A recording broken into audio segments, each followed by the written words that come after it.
Ok, dans cette vidéo, je vais vous faire une analyse de Cédric Doumbé. Alors, il n'y a pas beaucoup de choses sur Internet, ou il n'y a pas beaucoup de choses dans ces combats, mais on arrive quand même, quand on connaît un peu le sol et qu'on observe le MMA, on arrive quand même à décrypter des petites choses où Baki il peut essayer d'en profiter, ou alors, sur certains aspects, ça va être difficile pour Baki d'en profiter vraiment.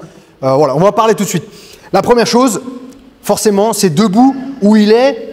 Il a ce truc d'être... Il y en a beaucoup qui en ont parlé dans les commentaires. Hein, c'est ce truc d'avoir la tête vers l'avant ici. Il a fait ce choix d'avoir cette posture-là debout, en fait, pour provoquer les coups de l'adversaire. Parce que, il le sait, il a du punch. C'est pas que lui qui le dit, je crois qu'on l'a vu quand même dans pas mal de ses combats. Alors, il y en a, non, mais c'est pas vrai. Je sais pas où... Les chiffres, ils mentent pas, en fait. Si il a tant de combats, tant de KO, les chiffres, ça ment pas. Il a de la patate dans les poings et il le sait. Donc lui, tout ce qu'il veut, en fait, c'est faire déclencher l'adversaire. Donc s'il met sa tête proche comme ça donne envie à l'adversaire d'envoyer les poings d'abord. Sauf que l'adversaire, encore une fois, il a deux possibilités. Soit, moi, j'ai pas peur, j'y vais avec les poings. Exemple, José Aldo McGregor, on sait ce qui s'est passé. Et je pense que Doumbé, il en est tout à fait capable aussi. Et la deuxième chose, c'est que la deuxième réaction possible chez l'adversaire, c'est que l'adversaire, il va envoyer les jambes. Il se dit non, les poings, c'est chaud, il me fait exprès, il me met la tête devant, il veut me contrer en boxe anglaise avec les poings, donc il va envoyer les jambes. Et on sait ce qui s'est passé avec Jordan Zebo. Et en fait, cette problématique-là, elle complique un peu la lutte. Un peu, beaucoup. Sauf qu'on peut venir quand même. Venir ici, abaixação um pouquinho assim. Isso. Donc là, on imagine que c'est lui maintenant, Cédric Doumbé. La possibilité ici, c'est de venir quand même clincher assez facilement. C'est de venir assez facilement. Plus facilement que si jamais on est vraiment droit ici. Mais on peut venir clincher pour essayer d'aller chercher ici en lutte. Donc on peut imaginer peut-être que Baki il va aller chercher cette possibilité-là. Surtout que Baki, on l'a vu dans ses combats, il aime bien venir attraper par l'extérieur ou venir, ce qu'on appelle en underhook, pour venir après attraper la tête. D'accord? Vu que cette posture-là le permet, c'est peut-être quelque chose qu'il va essayer d'explorer, d'exploiter en tout cas chez Cédric Doumbé, sauf que Cédric Doumbé, il le fait exprès. Donc du coup, je pense que derrière, il a quand même aussi bien étudié Baki, il a quand même bien étudié les différentes possibilités d'entrée de Baki en lutte. Et donc ça va être intéressant de voir comment peut-être Baki va essayer de profiter de cette posture-là, mais ça reste quand même une posture dangereuse. Donc, et on l'a vu sur quelqu'un qui n'est pas expérimenté, qui est là, oh là là, qu'est-ce que je fais, qu'est-ce que je dois faire, qu'est-ce que je dois faire, allez, je dois faire quelque chose, j'envoie une jambe, pouf, punition directe.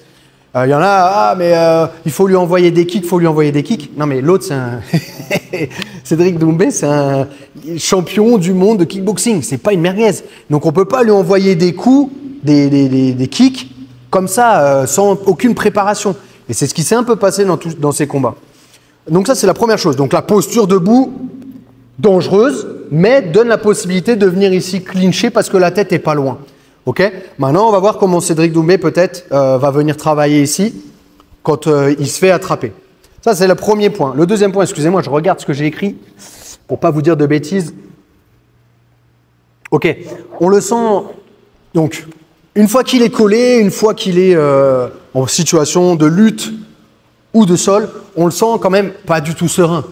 On sent qu'il a une envie de montrer, ça c'est l'ego, mais on sent qu'il n'est pas du tout serein. Et je pense que c'est, et je l'ai entendu déjà de la part de son coin, c'est un choix vraiment de son coin de non, Cédric, va surtout pas au sol, reste pas là, remonte, fuis, etc. Sauf que on sent que dans sa fuite, il n'est pas serein et qu'il ne comprend pas tout à fait vraiment les enjeux de sa fuite. Mais en MMA, ça reste très compliqué de pouvoir suivre l'adversaire comme ça. Ça glisse, ils sont torse nu, ils sont en short, donc c'est difficile de suivre vraiment. Et on va voir après sur le dernier point, quand on est vraiment au sol, en plus sa posture au sol permet très difficilement de grappler avec lui, de lutter avec lui au sol. Mais voilà, on l'a vu quelques séquences au sol et même en lutte, où il n'était pas du tout serein, mais je pense que c'est un choix de son coin. Et je pense qu'ils ont tout à fait raison. Je pense qu'il faut qu'il fasse un jeu à la Israel Adesanya et pas un jeu à la Leon Edwards parce que ça se sent qu'il n'est pas du tout mature pour mettre en place son jeu en lutte et au sol. Je me trompe peut-être, on verra avec Baki. Après, entre faire des choses, lui Cédric Doumbé, et qu'on lui fasse des choses, c'est une toute autre histoire. Et donc on va en parler en dernier. Le troisième point maintenant que je vais aborder, c'est au niveau du clinch. Bon, là, pas à l'aise, rapide.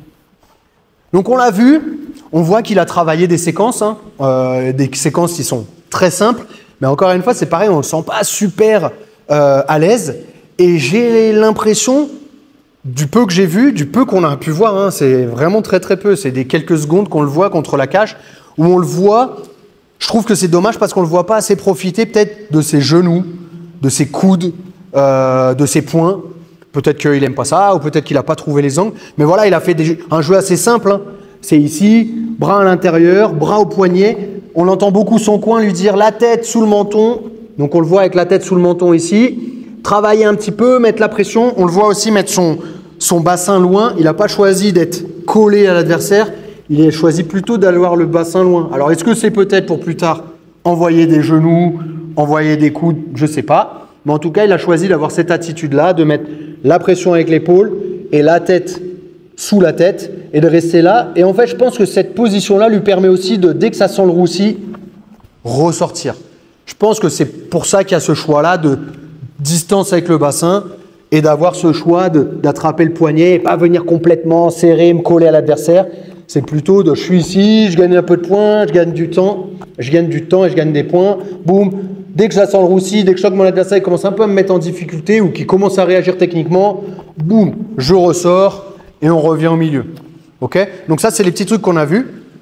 Et le dernier point que je voulais aborder avec vous, c'est au sol du coup. Pose l'état, pour favor. En fait, je me suis un peu entraîné au club avec les combattants de MMA Pro, dont Morgan, dont Azael déjà, dont Mansour, etc.